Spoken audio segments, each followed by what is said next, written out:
I call it, other than Zion Lutheran Church, I call it Castle Greenwood, because even though we're in a city area, you come up the hill and it's like we're a castle without a moat.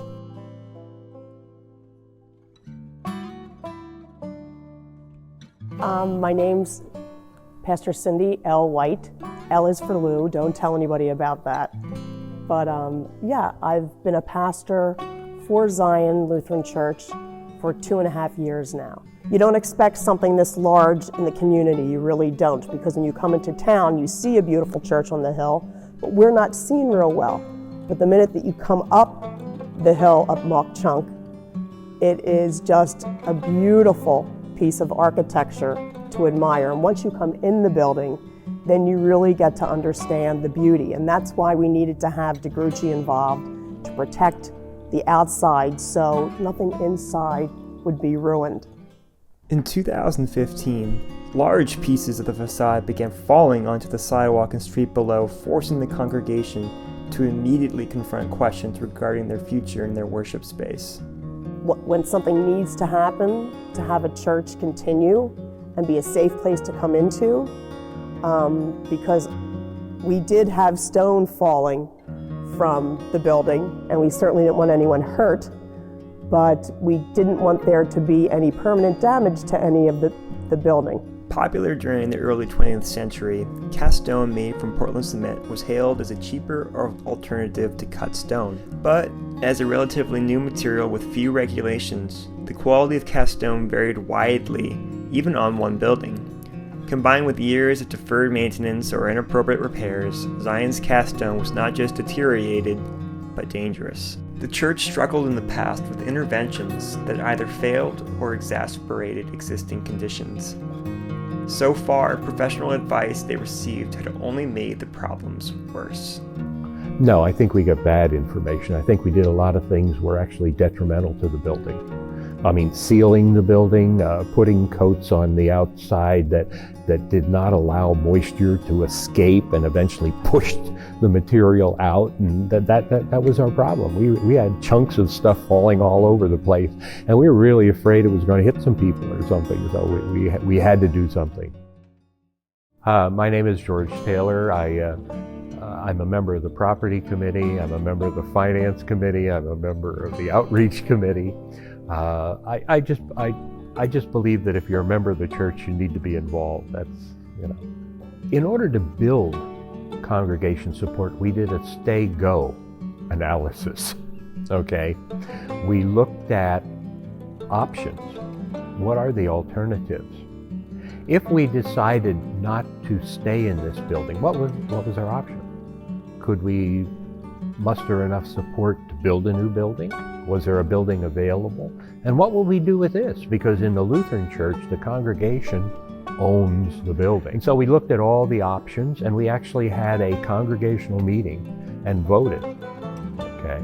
And the congregation voted to stay here. And we told them, if you vote to stay here, this is what it means. It means $1 million about, right? With the church's resolve to raise over $1 million to stay and fix the building's many problems, they needed to find a reliable partner to assist them in the project.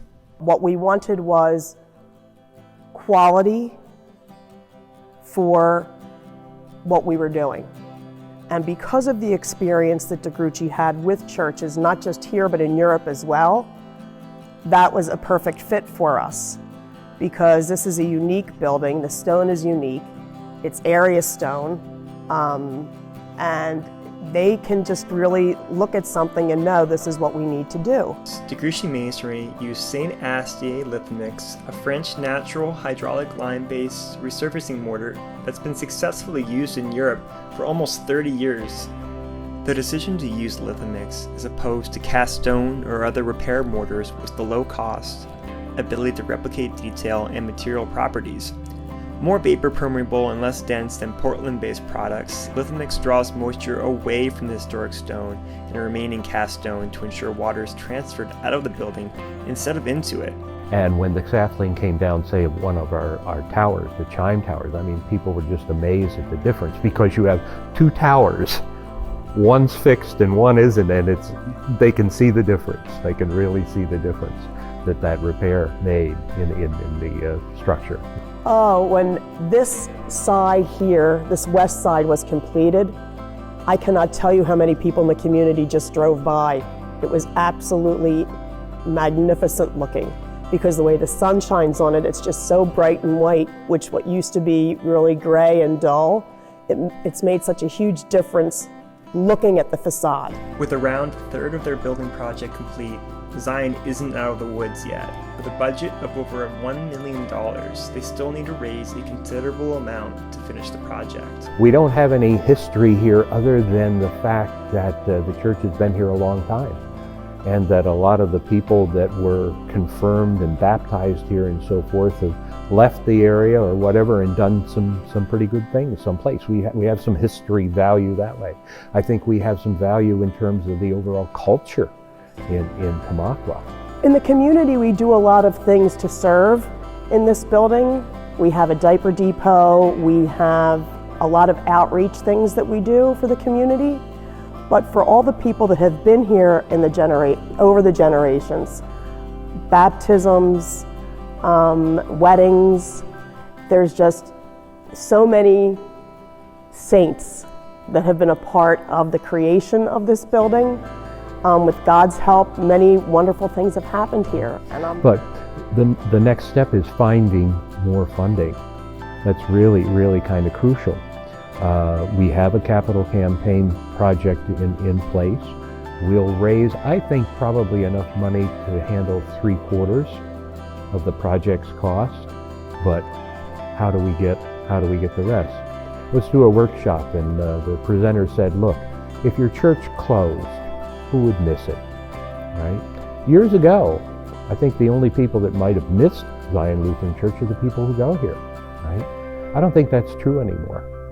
I think we've touched a lot of lives in the community, and they would miss us if we closed.